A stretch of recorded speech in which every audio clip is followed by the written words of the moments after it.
اور آپ نے فرمایا کہ اپنے آپ کو کنٹرول کرو. یہی پہلا وقت ہے جب انسان صبر کرے تو اللہ اس پہ خوش ہو جاتے ہیں. اور یہی ام سلمہ رضی اللہ تعالی عنہا جو ان کی زوجہ تھی، اچھے دنوں کی بات ہے، ایک دن ابو سلمہ بڑے خوشی کے ساتھ گھر آئے، بڑے ہنس رہے تھے اور چہرہ دمک رہا تھا. انہوں نے پوچھا اللہ آپ کے چہرے کو ہمیشہ ہنستا رکھے، آپ بہت خوش ہیں، کیا بات ہے؟ ابو سلمہ رضی اللہ تعالیٰ عنہ نے کہا اے میری رفیقہ حیات، آج رسول اللہ نے ایسے کلمات سکھلائے ہیں، اگر مجھے عرب میں سرخ اونٹ اس طرح ہے جس طرح آج ہمارے لیے سونا ہے، اگر مجھے سرخ اونٹ مل جاتے اتنی خوشی نہ ہوتی جتنی نبی کریم صلی اللہ علیہ وسلم نے جو کلمات سکھائے ہیں ان کی خوشی ہوئی ہے. انہوں نے کہا اللہ آپ پہ رحم فرمائے، مجھے بھی وہ سکھا دیں. انہوں نے کہا نبی کریم صلی اللہ علیہ وسلم نے ارشاد فرمایا جب کسی انسان پہ کوئی ایسی مصیبت آتی ہے، یعنی اس کا کوئی عزیز فوت ہو جاتا ہے، تو وہ اس وقت صبر کے ساتھ یہ کہتا ہے اللہم اجرنی فی مصیبتی واخلف لی خیرا منہا، اور انا للہ و انا الیہ راجعون پڑھتا ہے.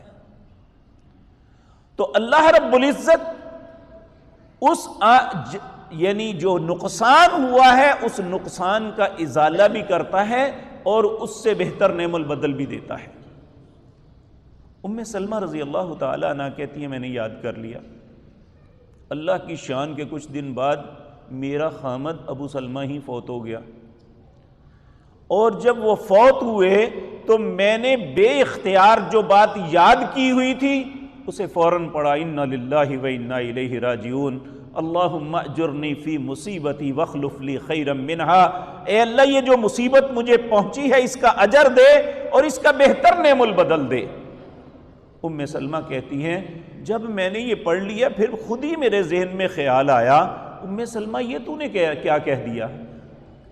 کیا مدینے کے دونوں پہاڑوں کے درمیان ابو سلمہ سے بہتر بھی کوئی انسان ہو سکتا ہے؟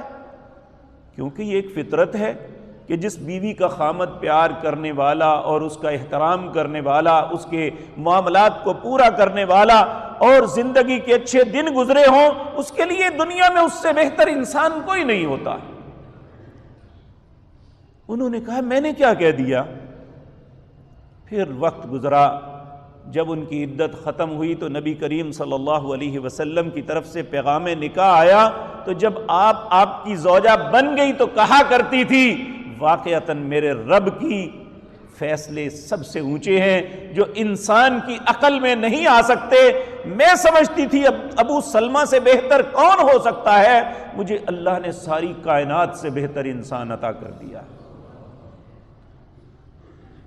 تو یہ اس وقت جب انسان پہ غم آتا ہے، تکلیف آتی ہے، نقصان ہوتا ہے، تو جو انسان واویلا نہیں کرتا تو اللہ رب العزت قرآن عزیز کے اندر اس کے متعلق فرماتے ہیں الذین اذا اصابتهم مصیبۃ قالوا انا للہ و انا الیہ راجعون اولئک علیہم صلوات من ربہم ورحمہ واولئک هم المہتدون.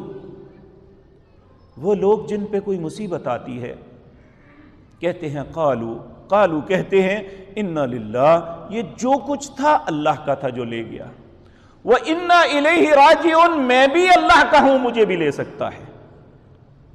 جو انسان اتنے اپنے رب پہ اعتماد کا اظہار کرتا ہے اللہ رب العزت فرماتے ہیں اولئک علیہم صلوات، یہ ایسا شخص ہے جس پہ میں درود بھیجتا ہوں، والرحمہ اور اس پہ میری رحمتیں نازل ہوتی ہیں، وَأُولَئِكَ هُمُ الْمُحْتَدُونَ اور یہی ہدایت یافتہ انسان ہے.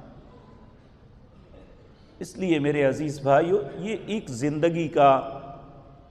زندگی کی دوڑ ہے جس میں کچھ لوگ آ رہے ہیں کچھ جا رہے ہیں، اور ان کو اللہ کا فیصلہ سمجھ کے قبول کر لینا چاہیے، اور جب اللہ کا فیصلہ آ جائے تو اس پہ اعتراض نہیں، اس کے فیصلے کو تسلیم کرنا ہی صبر اور دانائی کی علامت ہے.